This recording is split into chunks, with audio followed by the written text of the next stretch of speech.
선창의 가족 여러분, 오늘도 평안한 날 보내고 계신지요? 오늘은 복음을 듣지 못한 사람은 어떻게 구원받는가에 관한 이야기를 좀 나누어 보려고 합니다.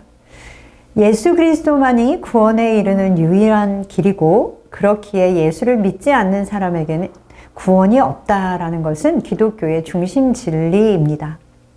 그런데 이것에 대해 세상은 기독교는 배타적인 종교이고 구원에 이르는 길에 대해서도 자기들만이 옳다라고 주장한다고 이야기하죠. 그리고 늘 여기에서 그치는 것이 아니라 하나님에 대해서 의문을 제기합니다.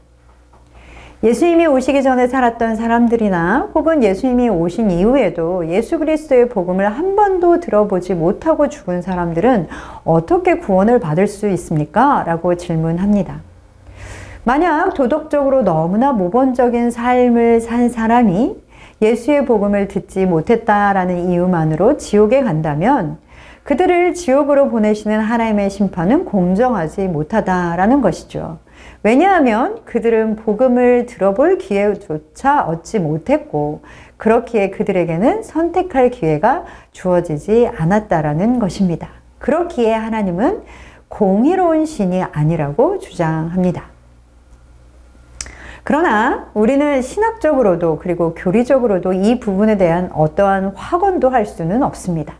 왜냐하면 성경은 복음을 들어보지 못한 사람들의 구원은 어떻게 되는지에 관해서 분명하게 말씀하고 있지 않기 때문에 그렇습니다. 그러나 이 문제에 대해서 신학자들의 입장은 크게 세 가지 정도로 정리해 볼 수 있습니다. 먼저는 예수님이 오시기 전에도 하나님은 자신을 증거하셨다라는 입장의 신학자들이 있습니다. 이런 입장의 신학자들은 성경이 이 부분에 명확한 답을 내놓고 있지는 않지만 성경의 본문들에서 그것을 유추할 수 있다라는 것이죠. 예를 들면 베드로가 이방인 고넬료를 만났을 때 이렇게 이야기합니다. 내가 참으로 하나님은 사람의 외모를 보지 아니하시고 각 나라 중에 하나님을 경외하며 의를 행하는 사람은 다 받으시는 줄 깨달았다. 그리고 하나님께서는 베드로에게 환상까지 보여주시며 복음을 전하도록 하셨습니다. 또한 사도행전 14장 16절에서 17절의 말씀은 이렇게 말씀합니다. 하나님이 지나간 세대에는 모든 민족으로 자기들의 길들을 가게 방임하셨으나 그러나 자기를 증언하지 아니하신 것이 아니니 곧 여러분에게 하늘로부터 비를 내리시며 결실기를 주시는 선한 일을 하사 음식과 기쁨으로 여러분의 마음을 만족하게 하셨느니라. 즉, 이 말씀은 예수님이 오시기 전에도 하나님은 자신을 증거하셨다라는 말씀입니다. 그런 하나님의 증거를 본 뒤 하나님을 마음에 모시고 자신의 죄악을 깨닫고 회개하며 의를 행하는 사람은 하나님이 구원을 얻게 하신다라는 입장을 취하고 있습니다. 또 다른 입장을 취하는 신학자들은 이렇게 주장합니다.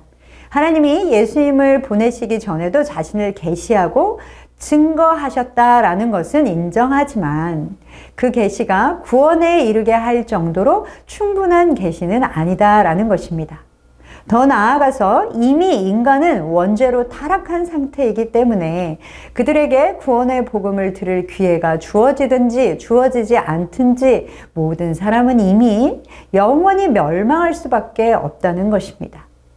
그렇기에 그들을 심판하시는 하나님은 어떤 불의함도 없으시다라는 주장입니다. 그리고 마지막으로는 경건한 불가지주의 입장을 취하는 신학자들입니다. 그들의 입장은 성경이 분명한 입장을 취하고 있지 않기 때문에 예수님의 복음을 한 번도 들을 기회가 없이 죽은 사람들의 구원에 대해 나는 잘 모른다라고 말하는 것이 더 바르다라고 주장하는 입장입니다.